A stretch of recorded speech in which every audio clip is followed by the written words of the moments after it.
Ce n'est donc pas parce que vous n'avez pas de prépa que vous allez échouer, parce que vous avez une prépa que vous allez réussir. D'ailleurs, il faut qu'on clarifie quelque chose dès maintenant. Payer une prépa, ça n'est pas acheter l'examen. Bonjour à tous, j'espère que vous allez bien. Si vous regardez cette vidéo, c'est qu'en principe, vous préparez l'examen d'entrée à l'école des avocats. Et rien que pour ça, je voudrais qu'on s'arrête 2 minutes pour vous souhaiter beaucoup de réussite dans cette démarche.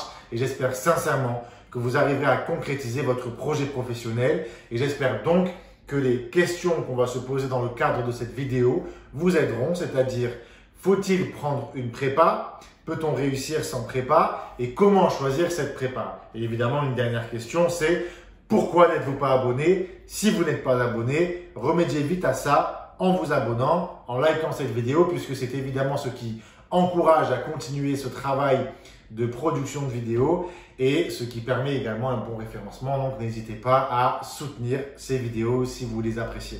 Merci beaucoup. La première question qu'on va se poser, c'est faut-il prendre ou non une prépa, ce qui est immédiatement lié au fait de savoir si il est possible de réussir l'examen sans prépa. Évidemment, prendre une prépa, c'est-à-dire une préparation privée en plus ou en dehors de l'IEJ, ça n'est pas obligatoire et ça n'est pas nécessaire pour réussir l'examen d'entrée à l'école des avocats. Beaucoup de personnes y arrivent sans et beaucoup de personnes n'y arriveraient pas sans.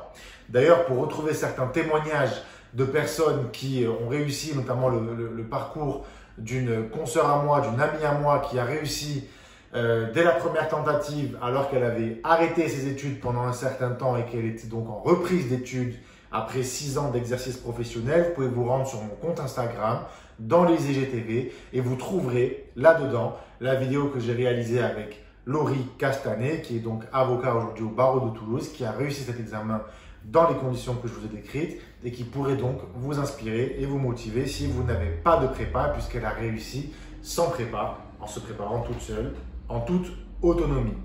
Préparer l'examen d'entrée à l'école des avocats sans prépa, c'est être capable d'être parfaitement autonome et de réussir à s'exercer et à se corriger seul, tout en parvenant à détecter avec donc beaucoup d'objectivité les erreurs à corriger pour réussir ensuite l'examen avec les caractéristiques de la correction et des attentes donc du CRFPA.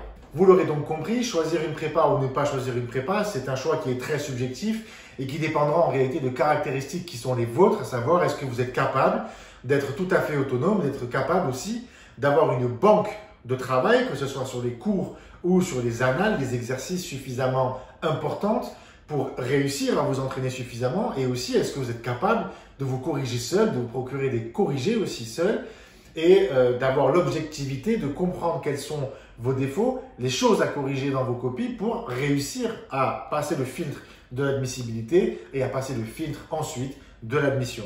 Ce n'est donc pas parce que vous n'avez pas de prépa que vous allez échouer, parce que vous avez une prépa que vous allez réussir. D'ailleurs, il faut qu'on clarifie quelque chose dès maintenant.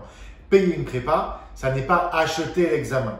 N'ayez donc surtout pas pour réflexe, mais ça je l'avais déjà dit dans la vidéo dans laquelle j'essaie de vous accompagner au mieux, de vous donner mes conseils pour réviser vos écrits. Mais il ne faut surtout pas partir du principe qu'en achetant votre prépa, qu'en payant votre prépa, vous devez absolument déléguer toute la responsabilité de la préparation à votre prépa. Interrogez en permanence la préparation qui vous est donnée, cherchez en permanence à l'améliorer. N'oubliez jamais que vous êtes le moteur de la préparation, de votre réussite à l'examen, et que la prépa ne joue que le rôle de rail dans votre préparation. Mais c'est à vous qu'incombe la responsabilité de chercher à vous améliorer au quotidien avec un outil qui est la prépa, mais vous êtes responsable de votre préparation. Ne vous laissez pas imposer un emploi du temps si vous sentez qu'il ne correspond pas à votre vitesse d'avancement dans vos révisions, et ne vous laissez pas imposer un programme si potentiellement on écarte du programme certains éléments alors que c'est quand même possible qu'il tombe le jour de l'examen. Ça s'est déjà produit et je vous souhaite de ne pas tomber dans ce piège à l'avenir. La deuxième chose que je veux absolument préciser avant d'entrer dans le cœur de cette vidéo, c'est qu'il n'existe pas de bonne prépa ou de mauvaise prépa. Toutes les prépas sont composées d'une équipe pédagogique qui se donne véritablement corps et âme pour proposer le meilleur contenu possible, avec chacune évidemment des pédagogies différentes. Les étudiants peuvent être plus ou moins réceptifs à ces pédagogies et c'est ce qui fera justement cette sensibilité à la pédagogie. C'est ça qui fera que l'étudiant appréciera sa prépa et progressera d'autant plus et en tirera le plus de fruits possible.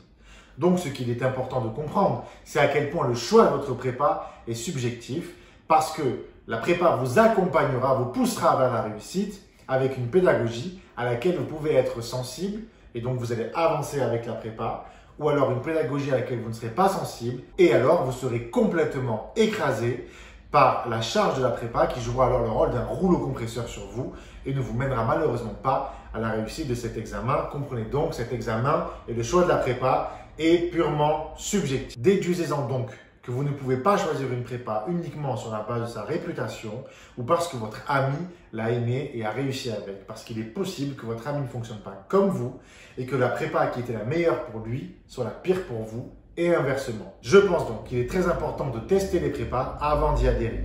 Vous avez deux moyens possibles, soit parce que vous avez des amis qui ont déjà passé l'examen d'entrée à l'école des avocats avec une prépa et qui peuvent donc vous prêter, vous montrer les fascicules, vous montrer les examens blancs, vous montrer potentiellement les corrections pour vérifier si vous êtes sensible ou pas au format adopté, à la pédagogie adoptée, soit parce que les prépas elles-mêmes vont publier sur leur site des extraits de leurs fascicules, des extraits de leurs corrections, soit parce que vous allez appeler ces prépas pour également tester l'équipe administrative qui est celle qui vous accompagnera toute l'année, qui est celle qui vous motivera toute l'année et avec qui donc il est important de vérifier avant de souscrire dans la prépa, avec qui il est important de vérifier que vous pourrez vous entendre toute l'année humainement, parce que Dieu sait à quel point l'humain est important dans cette préparation.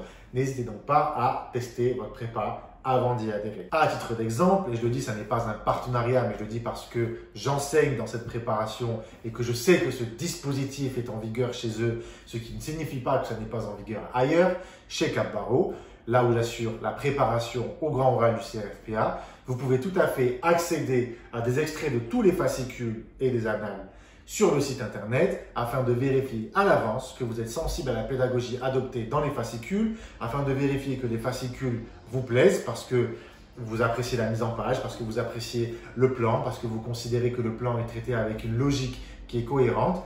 Et après ça, vous pourrez faire le choix de votre préparation et de souscrire à la préparation. Mais pas avant cela, je pense que c'est encore une fois fondamental de tester cette prépa. D'ailleurs, pour cette prépa, sachez qu'il y a des codes de réduction disponibles toute l'année et pas uniquement sur certaines périodes. N'hésitez pas à en profiter, ils sont en description de cette vidéo. Et n'hésitez pas également, évidemment, à comparer cette prépa avec les autres et à vérifier qu'elle répond véritablement à vos attentes. Et c'est précisément ce de quoi on va parler maintenant. L'élément le plus important de cette vidéo, je pense, c'est de comprendre qu'il ne faut pas se tromper de chronologie. N'allez pas regarder les sites des différentes prépas avant de déterminer quels sont vos besoins. Il est, je pense, essentiel de déterminer un cahier des charges avant d'aller chercher sa prépa. Ça paraît évident.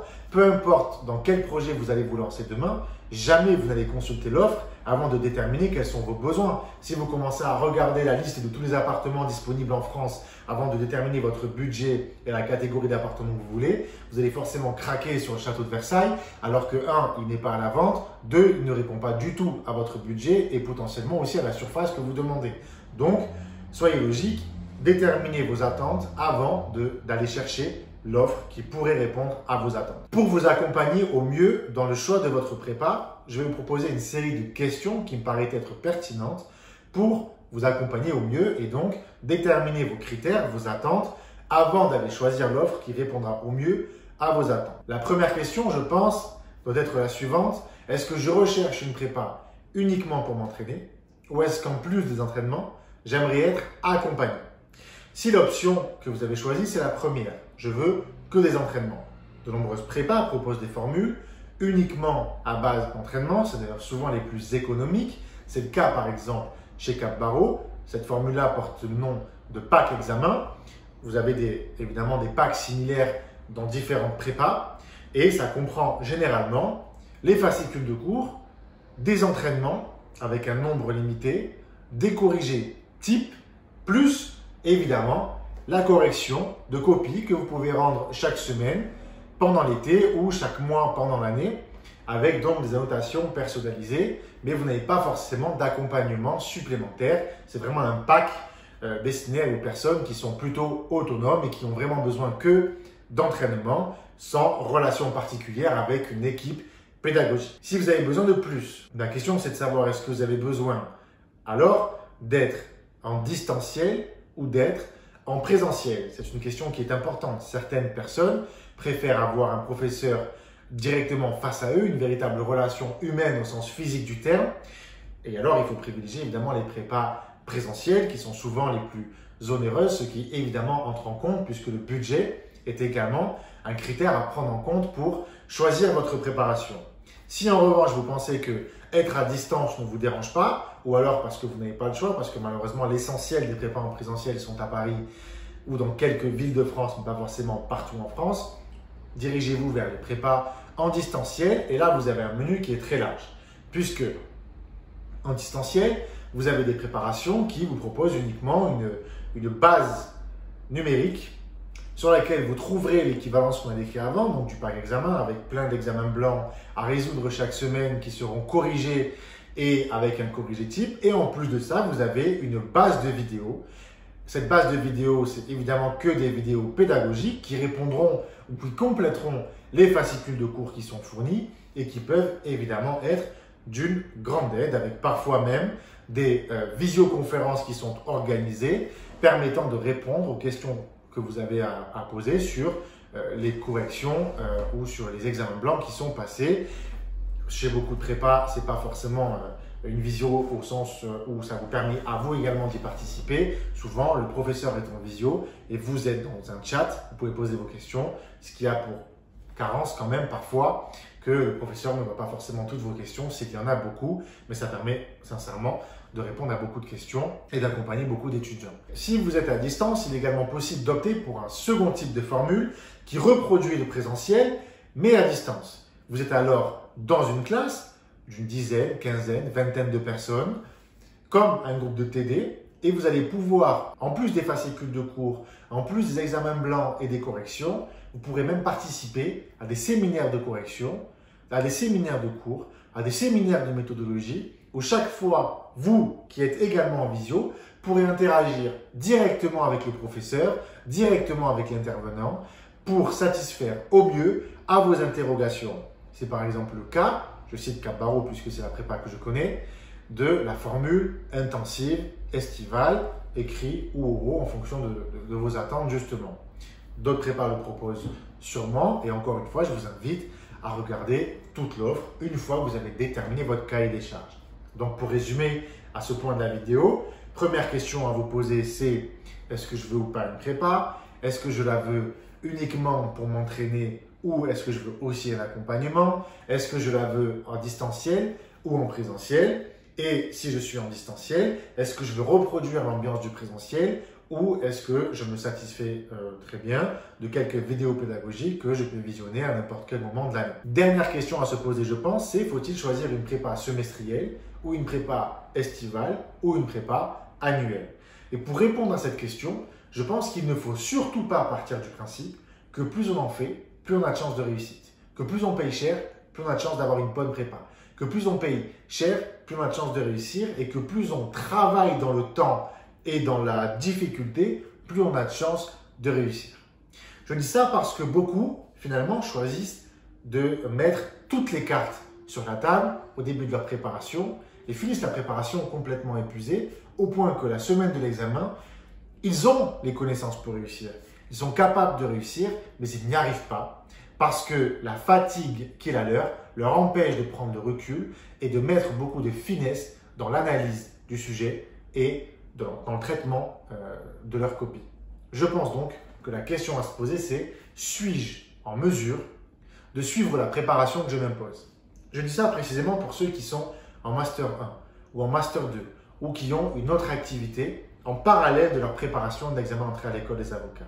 Posez-vous la question de savoir si prendre une formule semestrielle va vous aider dans la préparation ou va finalement vous handicaper puisque ça va représenter une surcharge de travail pour vous que vous ne serez pas à même d'assumer de manière optimale.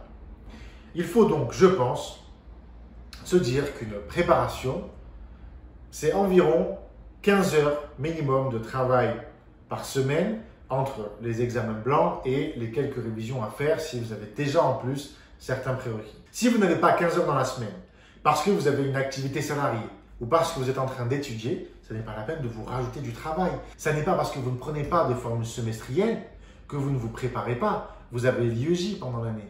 Vous pouvez vous-même, de votre côté, emprunter des ouvrages à la bibliothèque universitaire ou utiliser des fascicules que la prépa vous a potentiellement déjà envoyés pour vous préparer seul de votre côté et arriver déjà au mieux préparé avant la préparation estivale que vous allez choisir. Encore une fois, sortez-vous de la tête cette idée que plus vous commencez tôt, plus vous avez de chances de réussite. Ne vous surchargez pas si vous n'avez pas le temps de le faire. Dans ce cas, orientez-vous uniquement vers une préparation estivale, libérez un maximum de temps au regard de vos activités annexes, que ce soit le salariat ou vos études, pour préparer au mieux l'été l'examen d'entrée à l'école des avocats, parce que ça reste un examen qui ressemble à un concours et votre niveau sera donc apprécié au regard du niveau des autres et il vous appartient donc d'être meilleur que beaucoup de ceux qui passeront l'examen. Si en revanche vous estimez que vous avez suffisamment de temps pendant l'année pour préparer l'examen d'entrée à l'école des avocats, alors oui, et si en plus votre budget évidemment le permet, alors oui, n'hésitez pas à vous orienter vers une formule semestrielle que vous pourrez même cumuler avec une formule estivale. C'est même mieux, je pense, et je dirai pourquoi après. Mais prenez cette formule semestrielle et gardez en tête que votre deadline, c'est le 15 juin, la fin généralement des formules semestrielles, qu'il faut que vous arriviez prêt le 15 juin, c'est-à-dire sûr de pouvoir obtenir 10 au CLFPA, pour profiter ensuite de la période estivale, pour vous accorder une marge de confort. Vous progressez encore plus et vous assurez finalement une réussite confortable au cas où le jour J, vous ratez une épreuve malheureusement, vous avez une mauvaise note, eh bien vous allez vous assurer du fait d'avoir des bonnes notes dans notre matière pour compenser et vous assurer une place aux épreuves d'admission. Pourquoi je disais qu'il valait mieux privilégier une formule estivale ou une formule semestrielle plus une estivale, mais pas tant le fait de prendre qu'une formule semestrielle, parce que je pense que le plus compliqué dans cet examen, au-delà du fond et au-delà de la méthodologie, c'est véritablement le fait de gérer son stress. Et je pense qu'à quelques semaines de l'examen, c'est-à-dire pendant l'été, on a besoin de mesurer notre niveau. Et donc, on a besoin de pouvoir rendre des copies et d'être corrigé et de savoir qu'est-ce qu'on vaut à la fin de la préparation. Or, si vous prenez qu'une formule semestrielle, c'est très compliqué, je pense, de faire confiance au niveau que vous aviez au mois de juin et de se rassurer sur cette base, sur le fait que vous avez encore le niveau au mois de septembre et à la fin du mois d'août.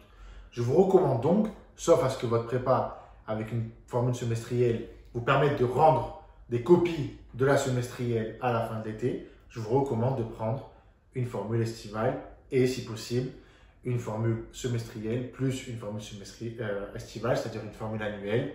Et évidemment aussi, si votre situation financière le permet, c'est pour ça que je vous recommande, ça c'est évident, de profiter des codes de réduction que vous trouvez sur Internet et notamment les codes de réduction que vous avez en description de cette vidéo si jamais vous choisissez de vous orienter vers Cap Barreau au regard du cahier des charges que vous aurez défini à la fin de cette vidéo. Enfin, je terminerai la vidéo sur ce point, je vais véritablement insister sur le fait qu'il me paraît impératif de commencer votre préparation au grand oral le plus tôt possible.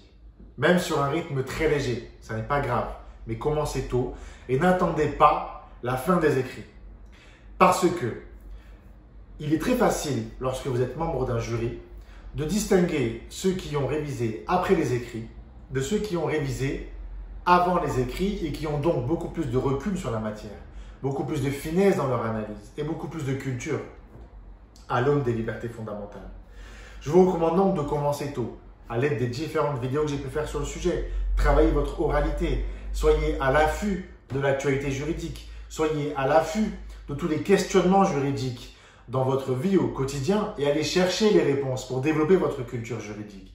Mais ne vous y prenez pas à la dernière seconde. D'ailleurs, souvent ceux qui choisissent de s'y prendre à la dernière seconde le font à un moment où ils n'ont pas conscience qu'au lendemain des écrits, vous serez fatigué et vous serez dans l'attente des résultats d'admissibilité, ce qui vous empêche de travailler avec une qualité optimale. Et parce que vous n'arrivez pas à travailler avec une qualité optimale, vous commencez finalement à travailler qu'après les résultats d'admissibilité.